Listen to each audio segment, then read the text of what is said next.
يعطيكم العافية أصدقائنا الغاليين. إن شاء الله بدي أفرجيكم هالشجرة لأنه هو الآن الموسم اللي بتنضج فيه شجرة القطلب الفلسطيني أو اللنج. طبعا نحن كمان في مناطق بتسميها الكيكب، بس هي اسمها الفعلي القطلب. طبعا هذه الشجرة دائمة الخضرة، شجرة حرجية تخرج لحالها في الطبيعة. الآن موسم نضجها اللي هو نحن في شهر 11، هذا الموسم اللي بتنضج فيه. ثمارها بيكون لونها أحمر، لحظة أفرجيكم إياها عن قرب. شايفين كيف بتكون طرية؟ لما تنضج بتصير طرية، مذاقها حلو وطيب. طبعا هالشجرة هاي كثير مفيدة. من فوائدها نحكي شوي عن فوائدها.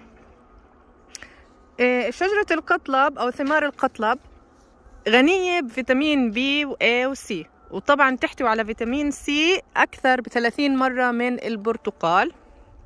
والثمرة هاي غنية بالألياف وبالبروتينات والمعادن مثل البوتاسيوم. طبعا أوراق وفاكهة القطلب أو اللنج لها القدرة على علاج ضغط الدم المرتفع، ومفيدة لأمراض القلب وانسداد الشرايين، وتنشط الدورة الدموية، ومفيدة جدا في علاج الإسهال والقولون، ومفيدة أيضا للجهاز التنفسي والتهاب المسالك البولية.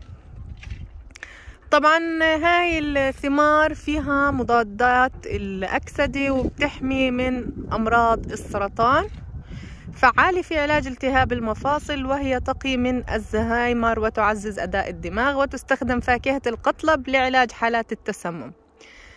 كما تستخدم فاكهة القطلب في صناعة المربى، وممكن نستخدمها مثل شجر الزينة، لأنه هي فعليا هذه الشجرة دائمة الخضرة، منظرها كثير حلو، جذوعها لونها أحمر، أوراقها أخضر، ثمارها لونها أحمر، فهي كشجرة زينة جميلة. طبعا القطلب بتتكاثر من خلال الثمر تبعها، بيحتوي على بذور. هذه البذور لما تسقط على الأرض بتطلع أشتال.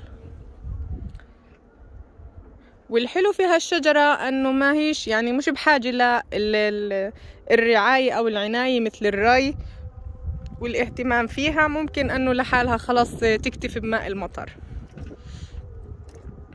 طبعا فاكهة القطلب أيضا عندها القدرة على إزالة البقع الداكنة الموجودة على البشرة، توحد لون البشرة وترممها وتعطيكم النضارة والشباب للبشرة.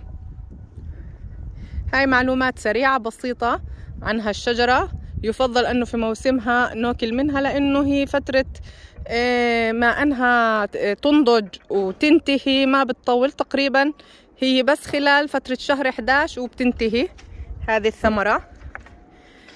يعني لأنها لما تنضج تماما تبدأ حباتها تتساقط على الأرض. ويا ريت أنه ننتبه لمثل هاي الأشجار الحرجية اللي بتخرج في الطبيعة، ونحاول أنه نكاثر منها، نخليها تتكاثر من خلال أنه نزرعها في حدائق منازلنا وبيوتنا. يعطيكم العافية.